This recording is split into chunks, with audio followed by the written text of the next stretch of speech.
तो कई बार क्या है ना कि राजद के प्रवक्ता या फिर राजद के बड़े नेता इन बातों को समझ नहीं पाते कि गुणवत्तापूर्ण शिक्षा क्या है। तो अपहरणकर्ताओं का राज, गुंडों का राज, अपराधियों का राज और उसी विरासत से आने वाले कुछ एक लोग जो हैं वो लोग बौखलाए हुए हैं, डरे हुए हैं। घबरा के साथ प्रधानमंत्री नरेंद्र मोदी जी के तीसरे कार्यकाल को स्वीकारा और बिहार में भी आदरणीय मुख्यमंत्री नीतीश कुमार जी का एक लंबा कार्यकाल चला। और आप देख रहे हैं द इंडियन टाइम्स। देखिए 2025 बिहार के लिए एक चुनावी साल है और ऐसे में हम बात करेंगे सुमित जी से, जो कि बीजेपी के प्रवक्ता हैं।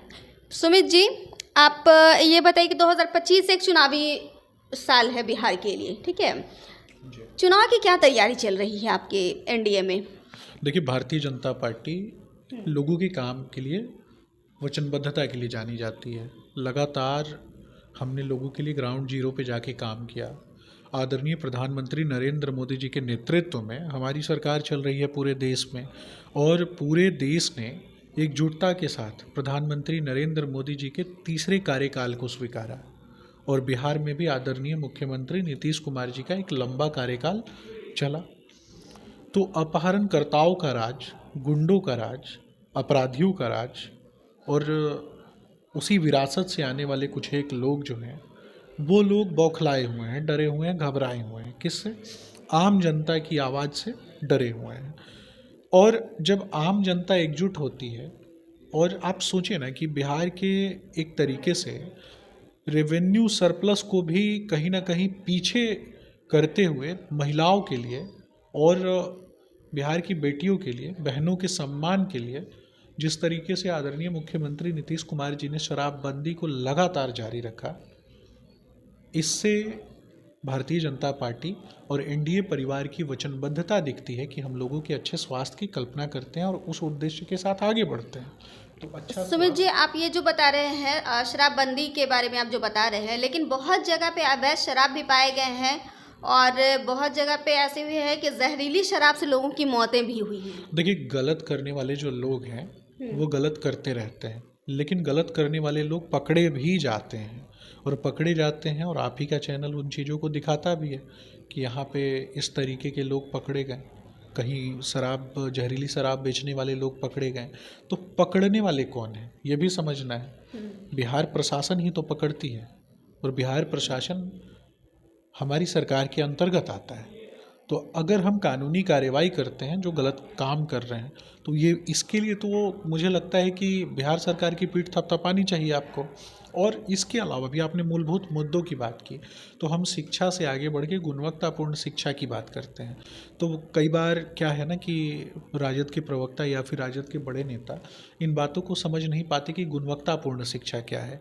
गुणवत्तापूर्ण शिक्षा का अर्थ है डिग्री से आगे बढ़ के सांसारिक, व्यवहारिक, नैसर्गिक और सामाजिक ज्ञान, कि हमें एक दूसरे के साथ कैसा बिहेव करना चाहिए और एक दूसरे की भावनाओं को आहत नहीं होने देना चाहिए और कलेक्टिव रूप से एक दूसरे के पूरक बनते हुए कहीं ना कहीं हमारे इंफ्रास्ट्रक्चर को, बिहार का जो इंफ्रास्ट्रक्चर है, बिहार का जो औद्योगिकरण है, लघु एवं कुटीर उद्योगों से संबंधित जो क्षेत्र हैं, वहाँ सब एक दूसरे के पूरक बनते हुए बिहार को स्वर्णिम ऊंचाइयों पर ले जाएं। इसके लिए लगातार लघु एवं कुटीर उद्योगों के माध्यम से बिहार में एम्प्लॉयमेंट जनरेशन के लिए काम चल रहा है। इसके अलावा गया को भी आप देखेंगे कि देश भर में जो 11-12 जो बड़े मेगा स्मार्ट सिटीज़ की बात चल रही है, उसमें गया को इंडस्ट्रियल स्मार्ट सिटी बनाने की दिशा में हम बढ़ रहे हैं, जिससे 1.5 लाख एम्प्लॉयमेंट जनरेशन जो है वो वहाँ पे होने वाला है।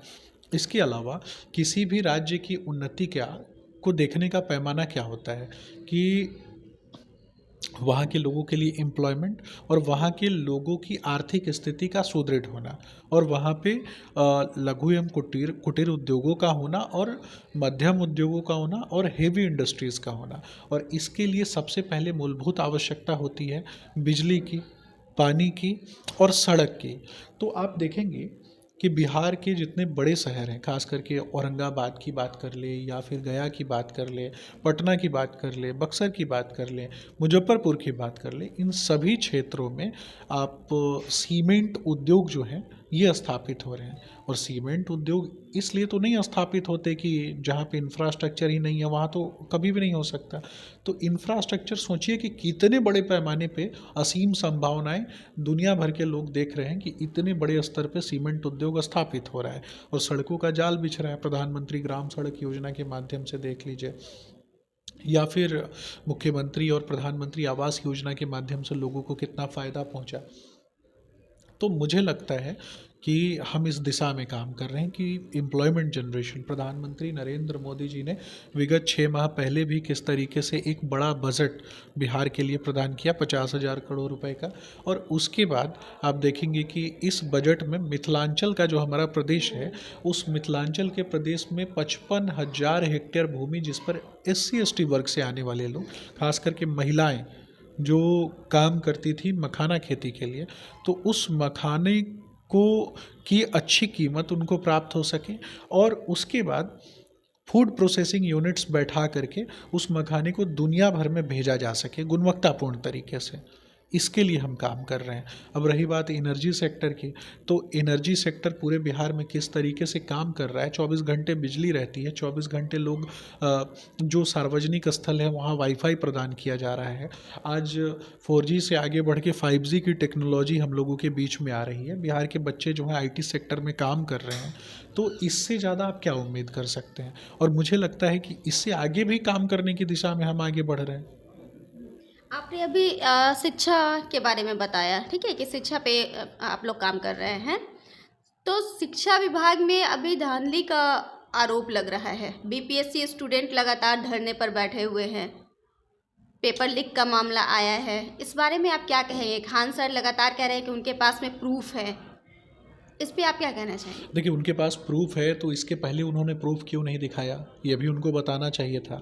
और जो लोग आरोप लगा देते हैं कि धांधली हुई है, तो धांधली का क्या तरीका क्या होता है, ये भी तो उनको बताना चाहिए। मुंह में कुछ भी आया बोल देना है, इससे ज़्यादा और कुछ हल्की बातें नहीं करनी चाहिए किसी भी व्यक्ति को। हमारे माननीय प्रदेश अध्यक्ष आदरणीय डॉक्टर दिलीप जायसवाल जी ने स्पष्ट रूप से कहा था कि हम छात्रों के जीवन को और उत्कृष्ट बनाने के लिए काम करते हैं।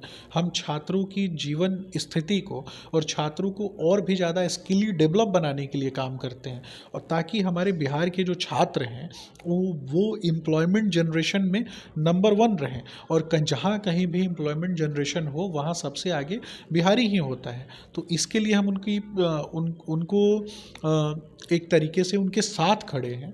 लेकिन मैं पूछना चाहता हूँ, विभिन्न चैनल के माध्यम से मैं भी डिबेट में था, कुछ एक तथाकथित लोग जो हैं छात्रों का आवरण ओढ़ के वहाँ डिबेट में आ जाया करते थे। कोई छात्र नहीं होता था, लेकिन तथाकथित लोग बहुत ज़्यादा पहुँच जाते थे, जो अपने आप को छात्रों का नेता बनने की होड़ थी। प्रशांत किशोर की बात कर लीजिए, चाहे तेजस्वी यादव की बात कर लीजिए, अब आपने 1-2 और शिक्षकों का भी नाम ले लिया। तो मुझे लगता है कि जब आप शिक्षक होते हैं, नेता तो खास करके RJD के नेता हों या फिर जनसुराज के नेता हों, वो तो हल्की बातें कर लेते हैं, लेकिन शिक्षकों को हल्की बातें नहीं करनी चाहिए। कोई साक्ष्य अगर है तो साक्ष्य को आयोग के समक्ष प्रस्तुत करना चाहिए। भारतीय जनता पार्टी का दरवाज़ा खुला है सबके लिए, वहाँ भी आकर के आप साक्ष्यों को प्रस्तुत कर सकते हैं। लेकिन जब अगर साक्ष्य ही नहीं है तो रोने से कुछ होता है क्या? साक्ष्य नहीं है तो रोने से कुछ नहीं होता। अगर भावनाएं अगर साक्ष्यों का प्रतिनिधित्व करती हुई दिखाई देती तो निश्चित रूप से मैं भी वहाँ खड़ा होता। अब भावनाएं अगर साक्ष्यों का प्रतिनिधित्व करती हुई नहीं दिखाई देती हैं तो सिर्फ भावनाओं के आधार पे मुझे लगता है, और भावनाओं को भड़का करके कोई व्यक्ति कब तक अपनी राजनीति चमका सकता है, इस पर भी तो बात होनी चाहिए।